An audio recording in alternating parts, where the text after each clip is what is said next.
Welcome to this week's edition of WorldView, a production of Summit's World History classes. My name is David. And I'm Gavin. Our first story this week comes from Pakistan. This past Thursday, a riot took place in Islamabad, Pakistan's capital, against the video made in America attacking Muhammad and Islam. There were a total of 45 injuries, mostly protesters, and a few police officers. The next day, similar unrest took place in villages near Pakistan. The riots organized by Taliban supporters have included the burning of American flags and pictures of President Obama. The United States has attempted to tell Pakistan that we had nothing to do with the video, but they aren't buying those denials.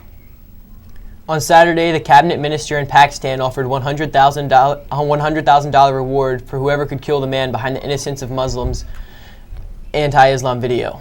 The cabinet member even invited terrorist groups like the Taliban and Al-Qaeda to execute the video maker for the bounty.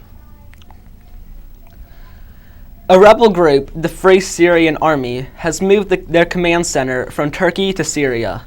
This is the largest rebel group trying to overthrow the Syrian government. This move into Syria is designed to be closer to the fighting between the Syrian army and the rebels. It reflects the growing power of the rebels and probably will speed up the demise of the president. In Libya on Saturday, two militias disbanded after the Libyan public showed their disapproval in the form of a massive violent protest. The public's message was clear. Libyans do not want different militias turning their country into a war zone. The Libyan government has not been able to destroy these rebel fighting groups in their weakened state that followed the killing of the dictator Muammar Gaddafi last year. Platinum miners finally ended their 6-week illegal strike in South Africa. The strike ended after a deal was made that increased wages from 11% to 22%. This strike caused 45 deaths and cost the country over $550 million. Iran has claimed that a German company shipping parts to Iran for the Iranian nuclear program planted small explosives in all the parts. Germany denied all accusations. Although much of the world believes that Iran is attempting to build a nuclear bomb, the Iranians claim that they will only use their nuclear power for electricity. The Holocaust is still haunting us more than half a century after the terror ended. People have been searching to find criminals from the World War II who took part in the killing of millions of Jews, gypsies, homosexuals, and those with handicaps. These searches probably will not last much longer because the number of survivors are lessening due to deaths from old age and other causes.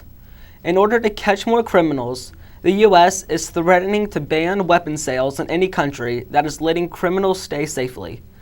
People want to find these criminals to remind the younger generations about what happened under Hitler's rule. As the polar ice caps melt, opportunities for oil, other raw materials, and easier trade routes are opening up. Countries such as Russia, the United States, and nations of the European Union all own Arctic territory. China, however, does not possess such land. The Chinese desperately want this to change and are willing to pay handsomely for the share. A drought in Africa is now forcing farmers to raise the price on corn. This is making it harder for families to get fed and survive.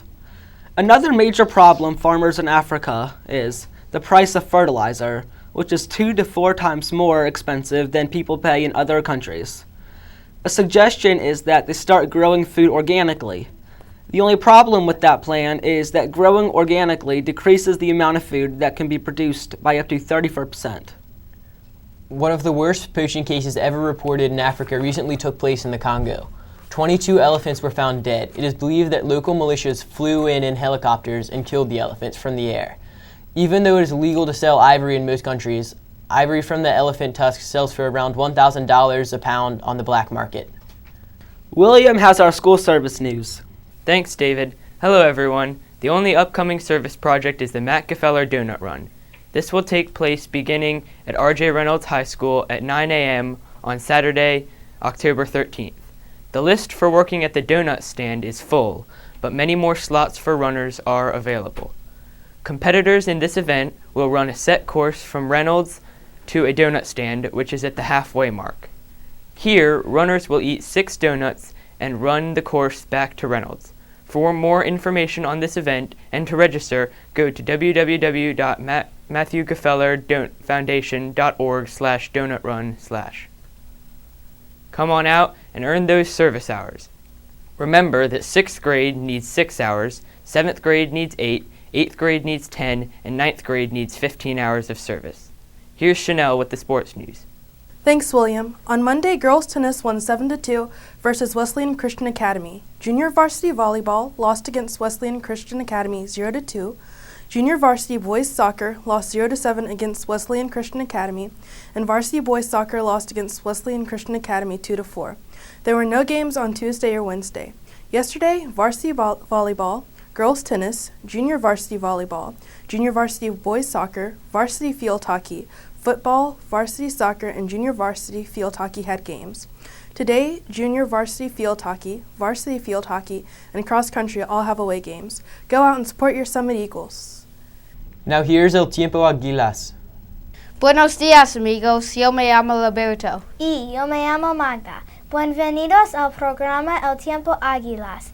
Este es el pronóstico para el fin de semana. Viernes, la temperatura alta es de 29 grados centígrados. Hace lluvia. Sábado, la temperatura alta es de 19 grados centígrados. Hace lluvia. Domingo, la temperatura alta es de 18 centígrados. Hace lluvia. ¡Qué bien! Necesito llevar la camisa, los pantalones, las calcetines, los zapatos y la camisa. Es todo por ahora. Adiós! Great job, guys. Thanks. Today the high is projected to be 82 degrees with a 20% chance of rain. Tonight the low will be 62. The weather outlook is nice for the weekend. Saturday it will be 73 with a 30% chance of rain. The low Saturday night will be 71 with a 40% chance of rain. Scattered thunderstorms are expected. On Sunday, the weather will be much similar to that on Saturday. This weekend in Christmas, Florida, the weather is going to be perfect with highs on Friday, Saturday, and Sunday in the mid-80s. The nighttime lows are projected to be 71. Chance of rain is low at 20% all weekend. That's the weather, and now back to David and Gavin. Thanks to the crew for this week's show, and thanks to all you for watching. Goodbye, everyone. Tune in again next week. Good luck and goodbye.